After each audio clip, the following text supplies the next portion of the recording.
Hello everyone, good evening to all of you. I hope everyone is doing well. So आज हम क्या पढ़ेंगे, कल पढ़ा था कि मेटाबॉलिक डिसीज में से फर्स्ट हमने पढ़ा था मिल्क फीवर, जो कैल्शियम डिफिशियंसी की वजह से होता है। आज कौन सा पढ़ेंगे, कीटोसिस। कीटोसिस में क्या होता है, ग्लूकोज की जो होती है, ग्लूकोज की मात्रा कम हो जाती है और कीटोन्स बढ़ जाते हैं बॉडी में। ये ठीक है, इसका ज़्यादा से ज़्यादा ब्लड में भी कीटोन्स बढ़ जाते हैं, यूरिन में भी कीटोन्स बढ़ जाते हैं और क्या होता है, शुगर लेवल ब्लड में कम हो जाती है, ग्लूकोज ब्लड में कम हो जाता है। ये क्यों होता है और कब होता है, ठीक है। ये कब होता है, जब काल्विंग के सात दिन बाद, मतलब समझो 7 दिन बाद या 6 वीक, मतलब 1.5 महीना, इसके बीच में इस टाइम पे ये होता है और ये अच्छे मिलकर में भी पाया जाता है, ठीक है। और ये क्यों होता है कि disturbances of carbohydrate metabolism. Carbohydrate metabolism in disturb होने की वजह से, प्रॉपर न होने की वजह से ये क्या हो, ग्लूकोज की कमी हो जाती है बॉडी में, शुगर ब्लड में कम हो जाती है। इसकी वजह से क्या होता है, कीटोन्स लेवल बढ़ जाता है बॉडी में और यूरिन में, और ग्लूकोज लेवल क्या हो जाता है, कम हो जाता है। इन चीज़ों में फिर इसमें कीटोसिस में क्या है ना, 2 सिम्टम्स है। एक है digestive type of ketosis, carbohydrate metabolism proper होने की न वजह से, इम्प्रॉपर होने की वजह से क्या होता है कि डाइजेस्टिव टाइप ऑफ कीटोसिस होता है, और दूसरा नर्वस टाइप ऑफ कीटोसिस होता है। डाइजेस्टिव टाइप ऑफ कीटोसिस मतलब कि डाइजेशन में प्रॉपर कुछ कुछ गड़बड़ होने की वजह से, उसकी वजह से होता है। और नर्वस टाइप ऑफ कीटोसिस मतलब उसका ब्रेन और स्पाइनल कॉर्ड में कुछ गड़बड़ होने की वजह से वो नर्वस टाइप फील करता है और उसको नर्वस टाइप ऑफ कीटोसिस होता है। उसके सिम्टम्स भी वैसे हैं, नर्वस मतलब डिप्रेशन जैसा, पागल जैसा इंसान, उसी तरीके से वो एनिमल क्या करता है, बिहेव करने लग जाता है। Appear in good milk from the 7 days to 6 weeks after the calving के 7 या 1.5 महीने के बाद ये क्या हो जाता है और ये किन में होता है, गुड मिल्कर में भी ये हो जाता है।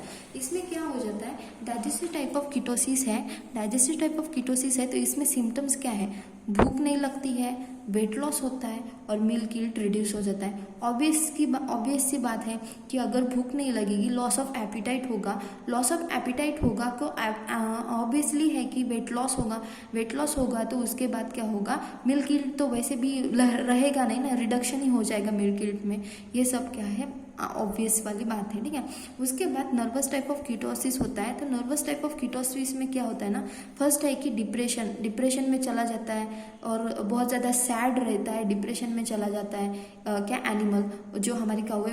उसके बाद ये क्या होता है, सर्कुलर मोशन में घूमता रहता है, ऐसे गोल गोल घूमता रहे एक ही जगह, सर्कुलर मोशन में घूमता। अभी हमें इंसान में भी देखो कि अगर कोई इंसान परेशान है तो वो उसको सोल्यूशन नहीं मिल रहा हो, या वो परेशान है उस चीज़ की वजह से, तो वो ऐसे आएगा फिर से ऐसे जाएगा, ऐसे जाएगा फिर से ऐसे जाएगा, ये चीज़ करता है। तो ये एनिमल भी वही चीज़ करता है।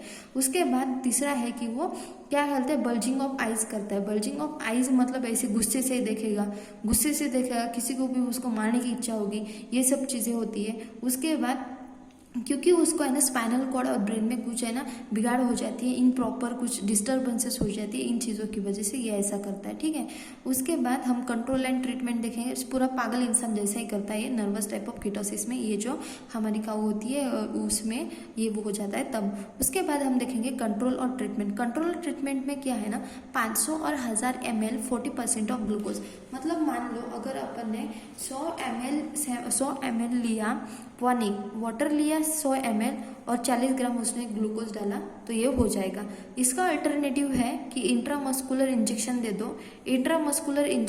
दो 100 और 200 mg का होता है, हाइड्रोकॉर्टिसोन का होता है, और ऑप्शन है 50 से 200 mg ऑफ प्रिडेनिसोनी एसीटेट का होता है, ठीक है। उसके बाद concentration feed during dry period. बहुत सारे जो हमारे फार्मर्स होते हैं ना, वो क्या करते हैं, जब तक उनका फ़ायदा है तब तक है ना काऊ को कॉन्सेंट्रेटेड फीड भी खिलाएंगे, अच्छा उसको फीड भी खिलाएंगे, हेल्दी फीड भी खिलाएंगे। बट जैसे ही काऊ बर्थ दे देती है, जैसे काविंग हो जाती है उसकी और काफ को बर्थ दे देती है, उसके बाद क्या करते हैं इंसान और फार्मर क्या करते हैं कि वो काऊ का फीड कम कर देते, फीड तो कम कर देते चलो, अच्छा फीड भी नहीं देते उसको, कॉन्सेंट्रेटेड फीड भी बहुत कम देते हैं, ना कि बराबर कॉन्सेंट्रेटेड फीड देते हैं, क्योंकि वो ड्राई पीरियड में होते हैं। तो ये ऐसी चीज़ें नहीं करनी चाहिए। ये इसकी वजह से क्या होता है ना, मिल्क रिडक्शन भी होता है, जो हमें अच्छा प्रॉपर हमको प्रोडक्शन चाहिए काऊ से वो भी नहीं मिलता है, क्योंकि ये लोग क्या करते हैं, कॉन्सेंट्रेशन फीड क्या करते हैं, कम बंद कर देते हैं और प्रॉपर अच्छा खाना भी काऊ को नहीं देते। इन सब चीज़ों की वजह से ये कीटोसिस जैसे डिसीज हो जाते हैं। और उसमें है ना, कार्विंग जब नियर आती है, मतलब पार्चुरेशन जब पास में आता है, पार्चुरेशन जब पास में आता है, नियरिंग पार्चुरेशन जब पास में आता है, तब क्या करना है, इनमें इस कंट्रोल एंड ट्रीटमेंट की कंट्रोल में क्या करना है कि 1/2 kg और 1 kg मेज है, 1/2 और 1 kg मेज है, उसमें 1/4 kg ऑफ जैगरी डाल के क्या करना है, मिक्स करना है, उसको खाने के लिए देना है नियरिंग पार्चुरेशन जब पास में आएगा तब ये करना है। ठीक है, आई होप आपको समझ में आएगा। फिर से एक बार रिवाइज करते हैं कि कीटोसिस और कीटोन्स बढ़ जाते हैं, ग्लूकोज कम हो जाता है, क्योंकि कार्बोहाइड्रेट मेटाबॉलिज्म में क्या हो जाता है, डिस्टर्बेंसेस हो जाती है।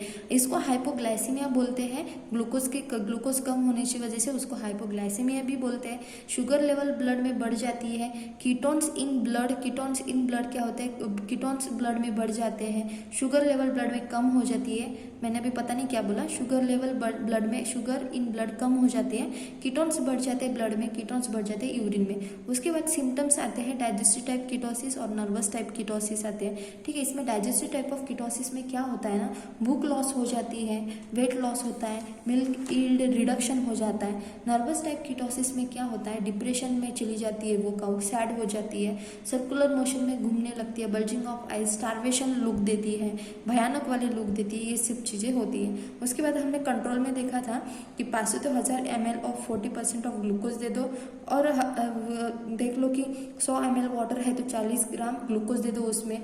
उसका अल्टरनेटिव ये है, इंट्रामस्कुलर इंजेक्शन दे दो, उसमें 100 से 200 mg ऑफ हाइड्रोकार्टिसोन होगा और 50 से 200 mg ऑफ प्रेडिनिसोलोने एसिटेट होगा। इसमें concentration feed during dry period होगा, मतलब क्या कॉन्सेंट्रेशन फीड देना है, ड्राई पीरियड होगा तो भी हमको कॉन्सेंट्रेशन फीड देना है। और 1 kg और 1/2 kg मेज लिया, 1 और 1/2 kg मेज लिया तो उसमें 1/4 kg ऑफ जैगरी भी डालनी है, 1/2 kg ऑफ जैगरी भी डालना है। उसको क्या बोलते हैं, नियरिंग पार्चुरेशन जब पास में आएगा तब हमको ये वाला मिक्स करके उसको खाने के लिए देना है। आई होप आपको ये अच्छे से समझ में आया होगा। अभी हमारा सिर्फ एक टिम्फनी डिसीज़ है, वो बहुत इंपॉर्टेंट है और बहुत मज़ेदार डिसीज़ है वो, उसमें बहुत ज़्यादा खाते हैं, बहुत जैसे हम भी शादी में जाके बहुत ज़्यादा पेट में भर के ठूस के लाते हैं, वैसे ही इसमें भी होता है, ये एनिमल भी वैसे ही करता है। और वो टिम्फेनेटिस डिसीज़ है, ब्लॉच इन्फेक्शन डिसीज़ है, ये कल हम देखेंगे। आई होप आपको समझ में आया होगा। Till then take care, thank you so much.